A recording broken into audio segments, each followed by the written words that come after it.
You are listening to Indian Murder Mystery only on Red FM Podcasts. Stream smarter. ये case है बहराम का, ठग बहराम।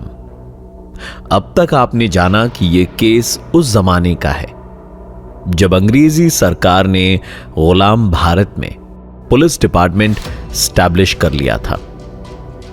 खबरें आई कि दिल्ली, भोपाल, ग्वालियर के रास्ते से निकलने वाले व्यापारी एक एक करके गायब हो रहे हैं। धीरे धीरे और भी लोगों के गायब होने की रिपोर्ट्स आई। इसमें तवाइफें, पुलिस अधिकारी, ट्रैवलर्स, चार धाम की यात्रा पर जाने वाले श्रद्धालु, फौजी और कई अंग्रेजी अफसर भी शामिल थे। अंग्रेजी हुकूमत में खलबली सी मच गई थी। 5 डिटेक्टिव्स को इन्वेस्टिगेशन के लिए भेजा तो वो भी लापता हो गए।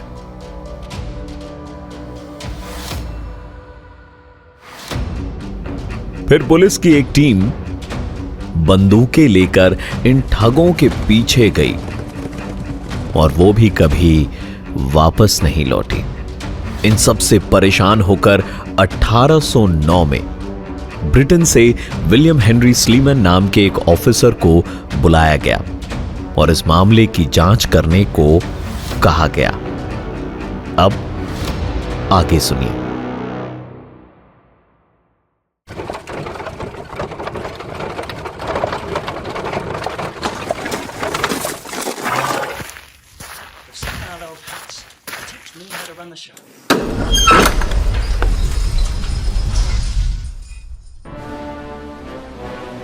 अंग्रेजी हुकूमत के पैलेस में शाम का वक्त था। उस आलिशान जगमगाते हुए पैलेस में एक चुप्पी सी थी। वहां अंग्रेजी हुकूमत के कुछ बड़े ऑफिसर, इंडियन रॉयल फैमिली के कुछ लोग और ब्रिटेन से आए कैप्टन विलियम स्लीमैन मौजूद थे। इंग्लिशमैन वाले अंदाज में शराब पीते हुए कुछ इस तरह की बातें हुई। Captain Sleeman, lad, I've heard quite a lot about you. Well, thank you, sir. I hope what you have heard is good and reason enough for me to come down here and catch one of these Indian gangs. It is not just a gang. It's a pain in a place I can't tell you. Never mind. Tell me, Captain, what are the chances that you can catch the gang behind this absurd disappearance of people? I shall do my best, sir. I do want to give something to you. This is a list of people and things that I would need. I sincerely hope you can get these for me. Not a problem. We will get you what you need. Just put an end to this. Find out if people are being held or murdered. And if they're dead, then where the hell are the dead bodies? Captain Sleeman जानते थे कि उन्हें किसी Indian gang को पकड़ने के लिए बुलाया गया है। ड्रिंक्स पर बात करते हुए उनके सुपीरियर ऑफिसर ने उनसे पूछा कि क्या वो ये काम कर पाएंगे, जिसके जवाब में स्लीमैन ने उन्हें एक लिस्ट दी जिसमें कुछ लोगों के नाम और वो चीजें थी जिसकी उन्हें जरूरत थी। सीनियर ऑफिसर ने कहा कि उन्हें सब कुछ मिल जाएगा, लेकिन उन्हें इस गैंग को पकड़ना है और साथ ही यह भी पता लगाना है कि वो लोग जो गायब हो रहे हैं वो आखिरकार कहां हैं। क्या उन्हें किडनैप किया हुआ है या उन्हें मार दिया गया है? और अगर मार दिया है तो फिर कोई डेड बॉडी क्यों नहीं मिल रही? ये बात कई लोगों को परेशान करती थी। अगर किसी अपने की जान चली जाए तो उसे आखिरी बार देखे बिना अलविदा कह देना कितना मुश्किल होता है, यह आज के समय में लोग काफी बेहतर समझ सकते हैं। इस पैंडेमिक ने हमें यह मंजर दिखाया है। उस समय भी परिवार वालों के घर के किसी सदस्य के चले जाने का सदमा बर्दाश्त नहीं होता था। कुछ परिवार वालों को उम्मीद थी कि शायद अंग्रेजी अफसर उनके अपनों को ढूंढ लाएंगे। अच्छी और बुरी हुकूमत होती है, सरकारें होती है, लेकिन लोग अधिकतर ठीक ही होते हैं। उसी तरह ब्रिटेन से आए अंग्रेजी अफसर कैप्टन विलियम स्लीमैन कुछ अच्छा करने के इरादे से ही आए थे। लोगों के इस तरह से गायब होने से जो परिवारों के ऊपर बीत रही थी, उसके लिए जरूरी था कि स्लीमैन अपने मकसद में कामयाब हो।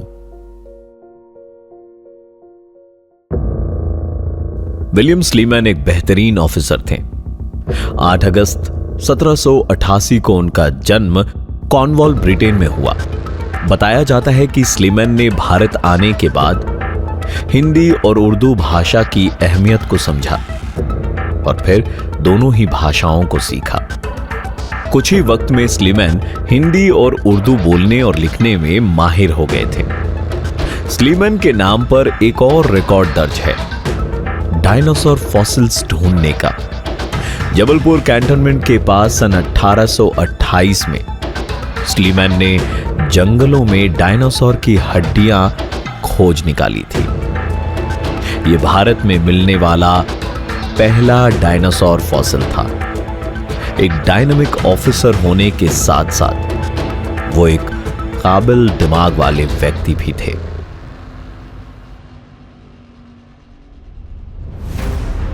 कहानी के लिहाज से कहा जा सकता है कि विलियम स्लीमैन एक परफेक्ट मैच थे उस ठग के लिए जो लोगों का कत्ल किए जा रहा था, जो किसी के हाथ नहीं आ रहा था।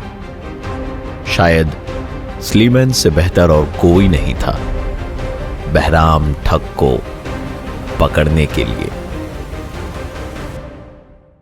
अब इतिहास लिखा जा रहा था, बहराम ठग वर्सेस कैप्टन विलियम स्लीमैन। कौन जीतने वाला था यह किसी को नहीं पता था।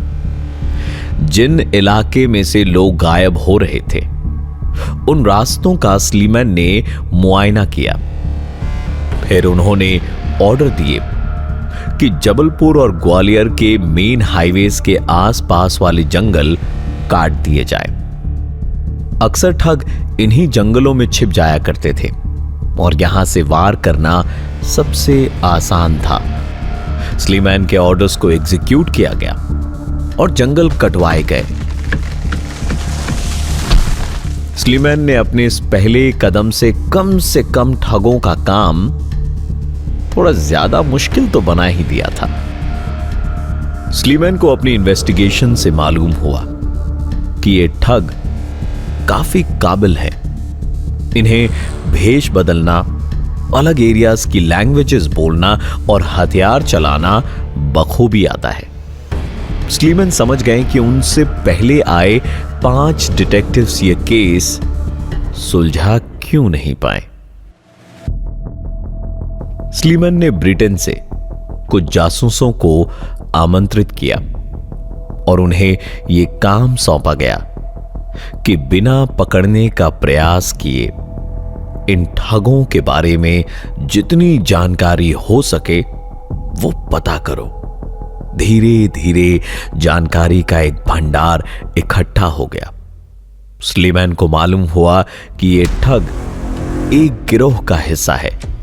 इस गिरोह में करीबन 200 लोग हैं और ये 200 के 200 लोग ही ठग है। इन सब ठगों में जो सबसे बड़ा ठग है वो है बहराम। बहराम उनका लीडर था और सबसे ज्यादा शातिर भी। बहराम के बारे में कुछ और जानकारी भी हासिल हुई। बहराम मध्य प्रदेश में पैदा हुआ था, उसी जगह जहां स्लीमैन ने अपना हेडक्वार्टर बनाया था। 1765 में बहराम का जन्म हुआ और 16 साल की उम्र में बहराम को ठगों की दुनिया की हवस लग गई थी। सैयद आमिर अली ठगों के साथ काम करता था और आते जाते मुसाफिरों और व्यापारियों को लूटा करता था। कहा जाता है कि आमिर अली की मुलाकात जब बहराम से हुई तो वो बहराम को देखते ही समझ गया कि ये 16 साल का लड़का अपनी उम्र से ज्यादा बड़ा काम करेगा। गैंग में शामिल होने के बाद बहराम ने तेजी से सीढ़ियां चढ़नी शुरू की।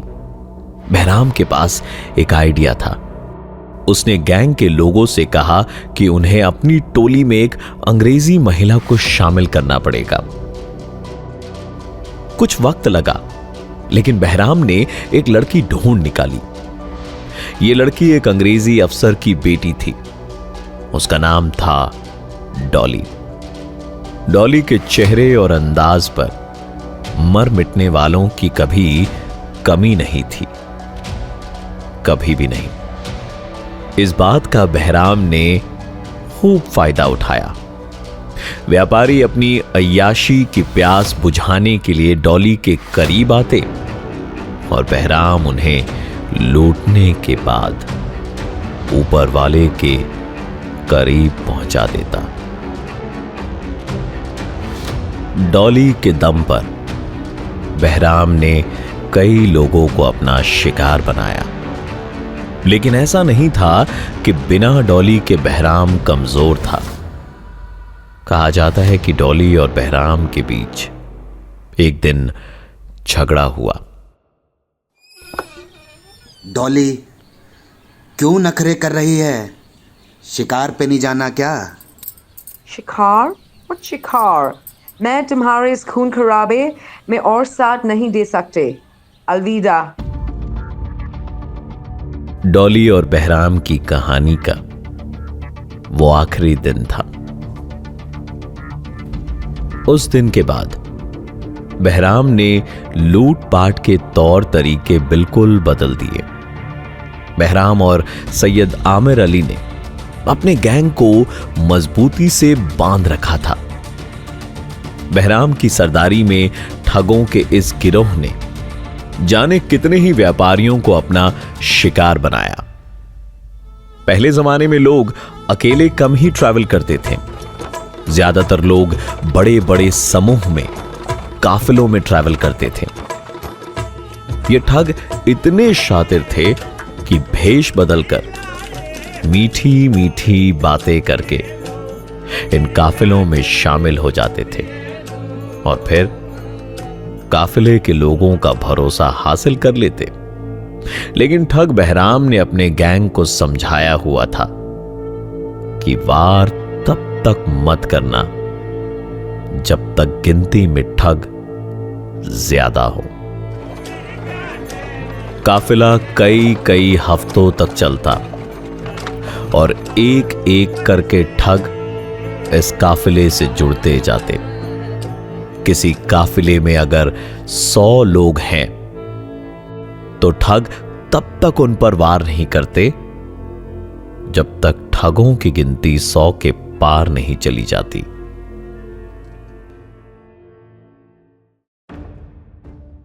किसी को भी मारने का एक फिक्स्ड पैटर्न था। एक आदमी पर 3 लोग अटैक करते थे। एक हाथ पकड़ता था, दूसरा पांव पकड़ता और तीसरा आदमी था बहराम, जो अपने पीले रंग के रुमाल से उनका गला घोंटता था। रुमाल के दोनों सिरों में बहराम ने सिक्के बांधे हुए थे और ये रुमाल ही उसका हथियार था।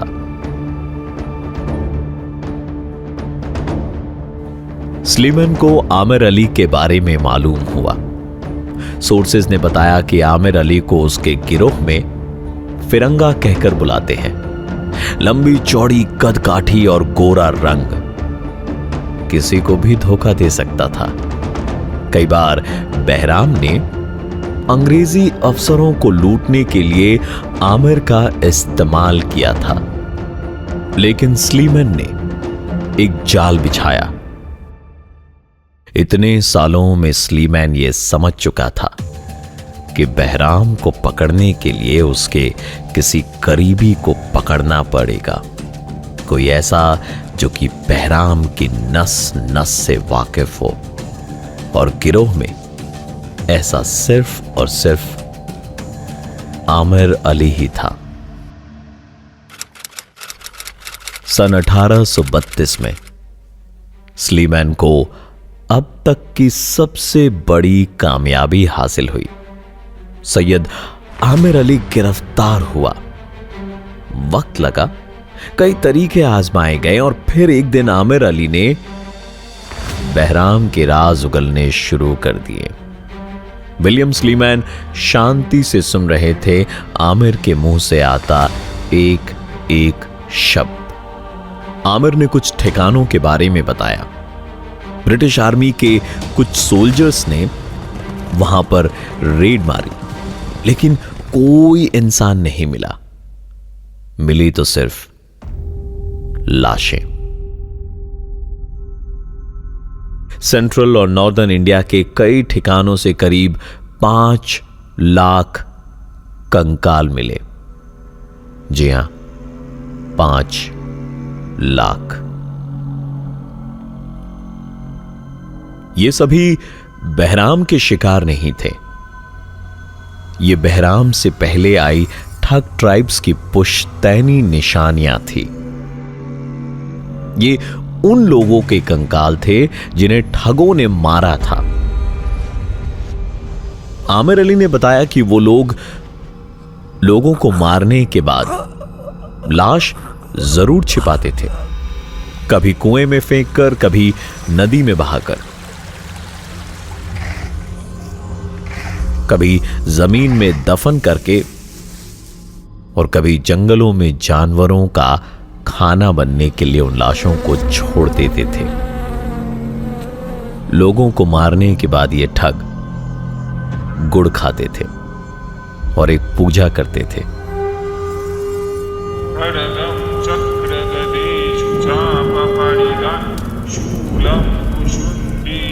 बताया जाता है कि अगर इस समय ठगों के साथ किसी ने गुड़ खा लिया तो वो भी ठगों के इस गिरोह का हिस्सा बन जाता था। जानकारी हासिल हो रही थी, कंकाल मिल रहे थे, लेकिन बहराम नहीं मिल रहा था। लोगों के बीच बहराम मस्तहूर हो चुका था। लोगों में बातें कुछ इस तरह से हुआ करती थी।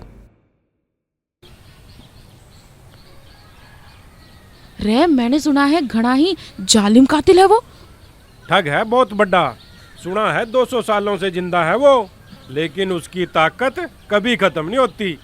रे, काला जादू करता होगा वो। काला जादू नहीं, काले काम करता है। लाखों लोगों को मार कर लूट चुका है वो। अरे लाखों लोगों को अब तक तो मार चुका है। अब तक तो अमीर बन गया होगा बहुत। लोगों को मारने में क्या मजा आता है फिर? पता नहीं काकी, जाने कैसे कैसे राक्षस चल रहे हैं इस धरती पर। शर्म आती है मुझे तो इन जैसों पर काकी।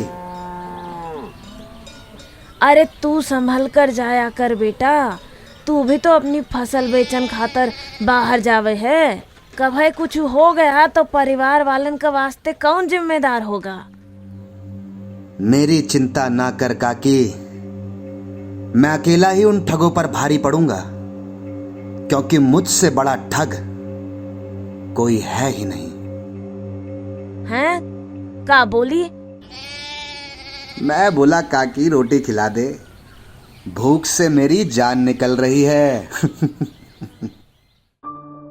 ये ठग बहराम ही था जो गांव के सभी लोगों से झूठ बोल रहा था, सालों से झूठ बोल रहा था। लेकिन वो अकेला नहीं था, उस जैसे कई थे जो झूठ बोल रहे थे। आमिर अली ने बताया कि बहराम मध्य प्रदेश के ही एक गांव में रहता है। साल में जब खेती करने का वक्त आता है तो ठग लूटपाट छोड़कर खेती करते थे और फिर गांव वालों से यह कहकर निकल जाते कि वो फसल का सौदा करने जा रहे हैं। बहराम ने कुछ व्यापारियों को भी अपने गिरोह का हिस्सा बना लिया था। ये व्यापारी और अमीर व्यापारियों को झांसा देकर बहराम तक ले आते थे और बहराम उन्हें लूट कर उन्हें मार डालता था। पैसा बांट लिया जाता और अगले ठिकाने का पता बता दिया जाता था। कैप्टन विलियम स्लीमैन को यह खबर मिली और उन्होंने अलर्ट जारी किया। बंदोबस्त लगाकर इन धोखेबाज व्यापारियों को पकड़ना शुरू किया। एक एक करके हर ठिकाने पर धावा बोला, लेकिन बहराम हर बार अपना ठिकाना बदल देता था। 1809 में विलियम स्लीमैन को बुलाया गया था। उनके आने के 23 साल बाद 1832 में सैयद आमिर अली पकड़ा गया था और अब आमिर अली और फिरंगा को टॉर्चर करने के बाद कई सबूत मिले, कई गिरफ्तारियां हुई, मगर बहराम को पकड़ना मुश्किल था। आमिर अली के पकड़े जाने के बाद भी अंग्रेजों को 7 साल लगे बहराम तक पहुंचने में, मगर 1839 में आखिरकार बहराम को गिरफ्तार कर लिया गया। बहराम बूढ़ा हो चुका था। उस वक्त उसकी उम्र 74 साल की थी। गिरफ्तार होने पर उसने ना अपने जुर्मों से इनकार किया, ना कोई बात छुपाने की कोशिश की। उसने कहा, हाँ, मैं ही हूं ठग बहराम, जिसे दुनिया बेरहम कातिल भी कहती है। हिसाब रखता हूं मैं। 931 कत्ल किए हैं मैंने। 931। कैसे मारा उनको?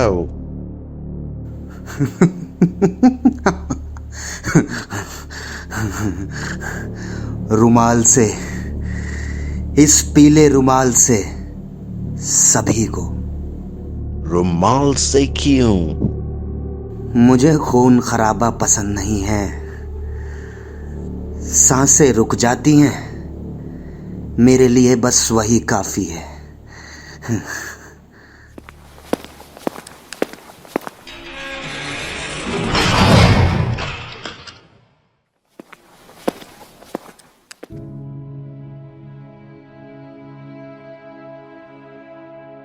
कई मासूम इंसानों की जान लेकर वो दरिंदा कह रहा था कि उसे खून खराबा पसंद नहीं है। बहराम ठग को उसी तरीके से मारा गया जिस तरीके से उसने 931 जानें ली थी।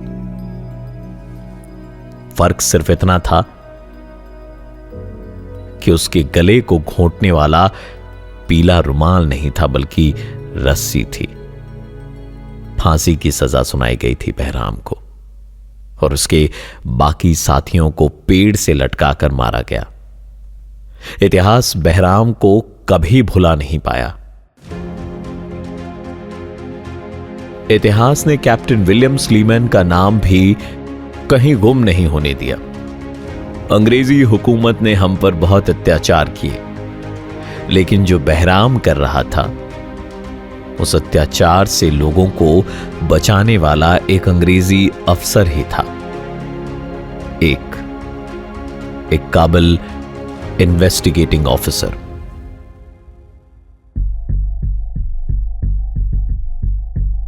यह था ठग बहराम का किस्सा। वो इंसान जिसे सबसे ज्यादा मर्डर्स करने का वर्ल्ड रिकॉर्ड मिला है, एक घिनौना world record. Red FM podcast network पर आप सुन रहे थे इंडियन मर्डर मिस्ट्री।